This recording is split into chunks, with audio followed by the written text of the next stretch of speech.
Сатурн, яғни қоңырқай, күн жүйесіндегі Юпитерден кейінгі ең үлкен ғаламшар. Қоршап тұрған сақиналарымен атақты. Оны аспаннан қарапайым телескоптың көмегімен байқауға болады. Қоңырқай күн жүйесінің ең алыс қашықтықта орналасқан планета, 1,4 миллиард километр. Оған күнді толық айналып өту үшін 29,5 жыл қажет.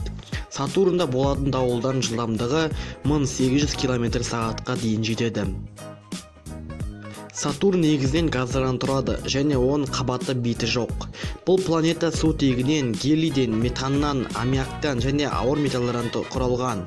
Сатурн сақиналары алғаш болып 1610 жылы итальян ғалымы Галилео Галилей байқады. Сақиналары мұздан тұрады, олар өте жұқа, диаметр шамамен 250 миллион километрден асқанына қарамастан, олардың қалыңдығы 1 километрге де жетпейді. Егер оны судың бетіне қойса, Сатурн батпайды, өйткені оның тығыздығы судан 2 есе төмен. Сатурн серіктерінің саны күні бүгінге дейін беймәлім. Қазіргі таңда оның 62 серігі анықталған. Ең үлкен Титан деп аталатын серігі Плутон және Меркурий планеталарында үлкен, және ол да күн жүйесіндегі үлкендігі жөнінен екінші орындағы серік. Сатурн ең алдымен гелий және сутектен тұрады. Жерден оның айырмашылығы да осында. Жердің берік негізгі бар, ал Сатурн 96% газдан және шағын тығыз ядродан тұрады. Бұл планета күн жүйесіндегі ең тығыздығы аз, тіпті су тығыздығынан да 2 есе аз планета.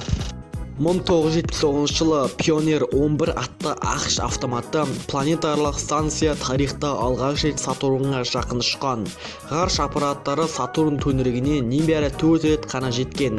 1979 жылы Pioneer 11, 1980 жылы Voyager 1, 1981 жылы Voyager 2, 2004 жылы Cassini зонды ұшқан болатын.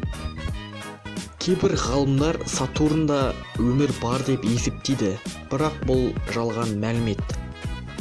Достар, подписаться деген кнопканы басып, егер осы видео сіздерге ұнаса, лайк басып кетеміз. Ендеше қош сау болыңыздар.